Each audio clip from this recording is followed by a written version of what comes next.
eu venho de uma família muito religiosa. Os meus pais sempre foram muito religiosos e por isso eles sempre inculcaram em mim a palavra de Deus, a leitura da Bíblia, a oração, a ida aos cultos. E eu, particularmente, eu gostava de ir para a igreja, eu sempre gostei de ir para a igreja. À medida que eu ia crescendo, eu ia me tornando uma jovem de exemplo, porque eu sempre estava ali à frente de tudo, à frente das obras da igreja. Eu era muito envolvida mesmo ali dentro. E as minhas amigas, elas tinham um pensamento assim, de casar, construir uma família, ter filhos e viver para a igreja. Essa era a meta de vida delas. No fundo, eu sabia que eu não queria aquilo pra mim. Só que a minha vida era só aquilo, né? Então as minhas amigas ficavam ali falando, sempre menino, sempre em casamento. O sonho delas era conseguir arrumar um varão zeloso, dedicado na obra do Senhor, sabe?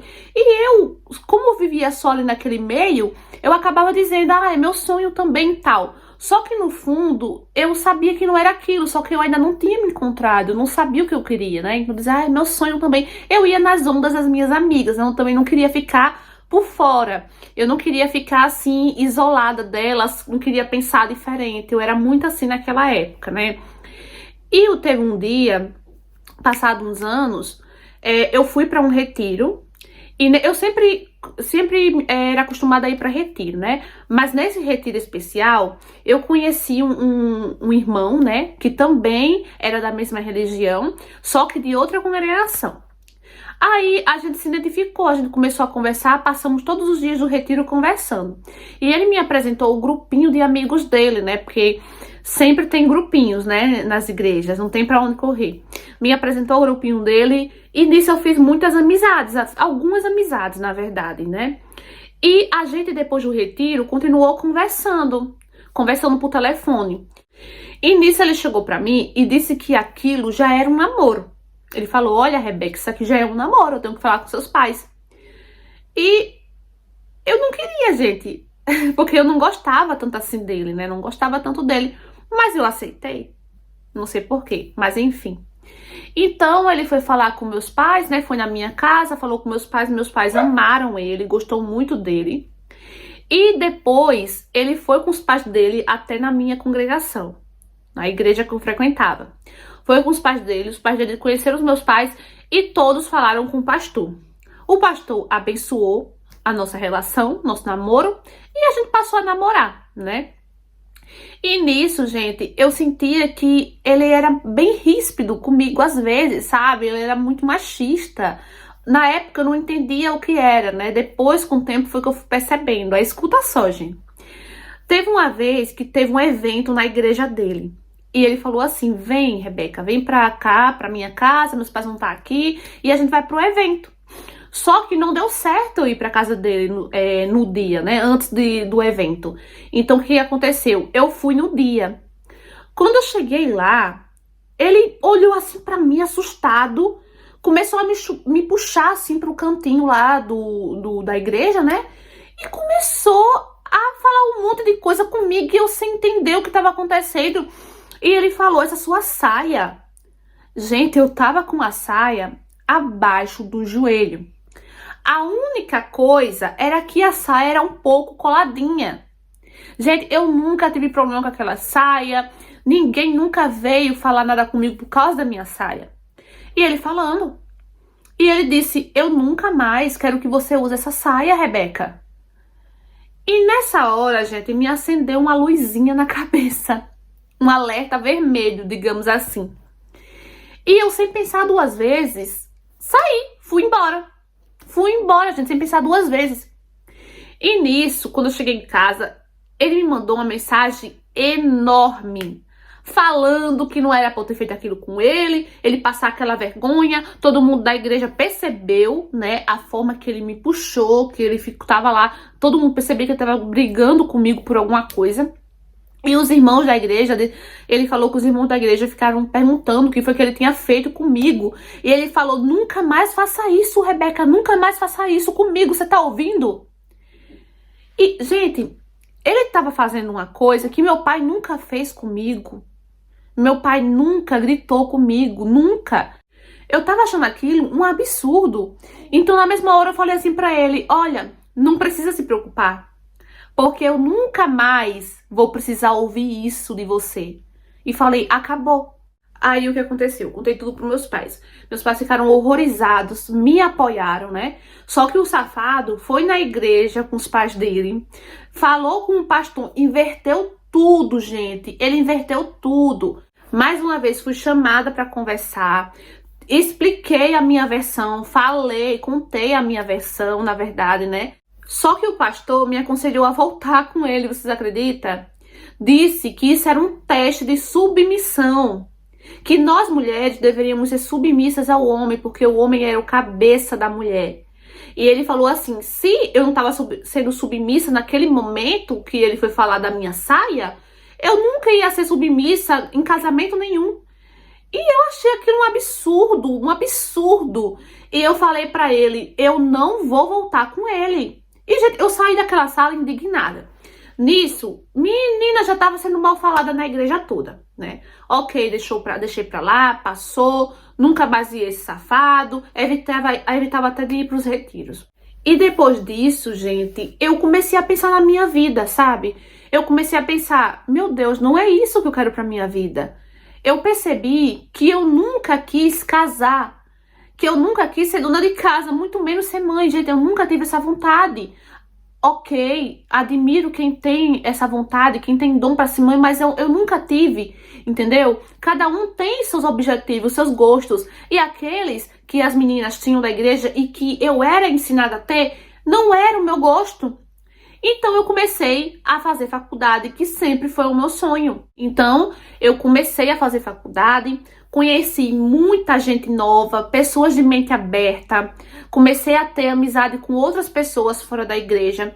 E, gente, foi muito bom pra mim, pro meu crescimento, pro meu aprendizado, sabe? Pra minha formação de hoje. Então, eu tava gostando muito, tava amando tudo aquilo, né?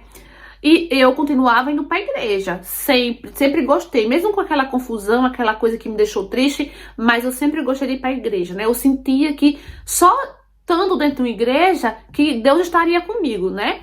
Aí o tempo passou e eu conheci um carinha na faculdade, muito gente boa, sabe? Muito legal.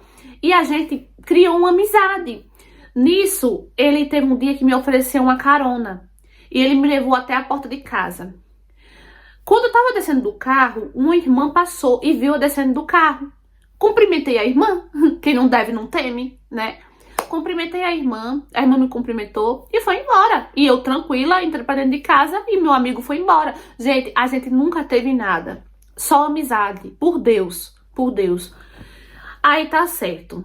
Gente, passados uns dias, a igreja toda tava falando, que essa irmã espalhou, né? A igreja toda tava falando que eu tava aceitando carona de homens estranhos.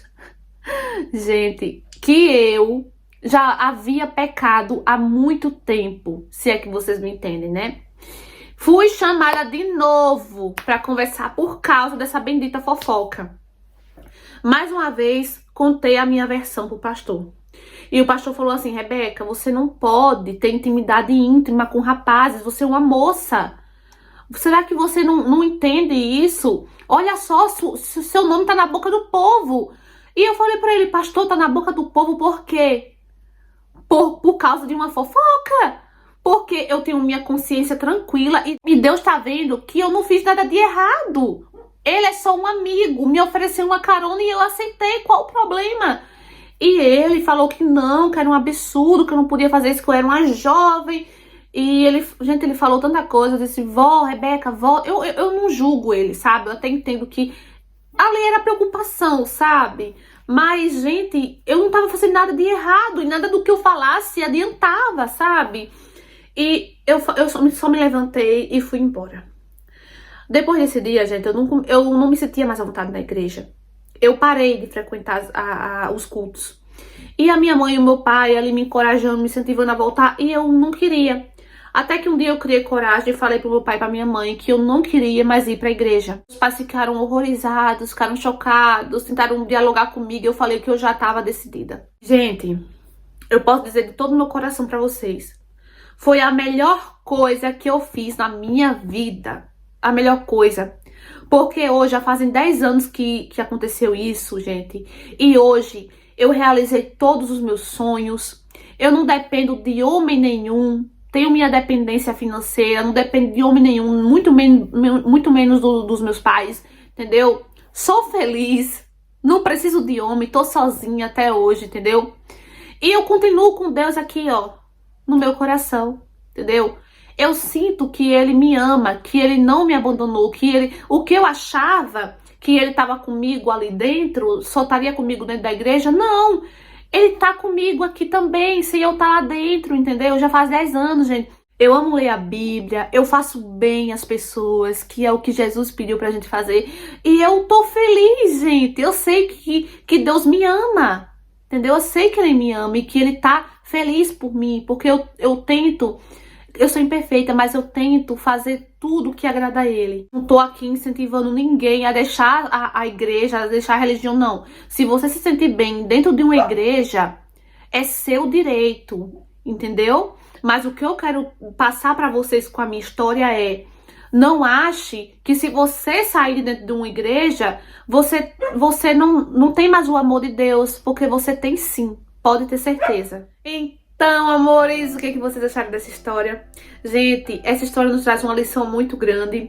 Lembrando que essa história não é minha, é apenas uma interpretação de uma história real enviada por uma escrita.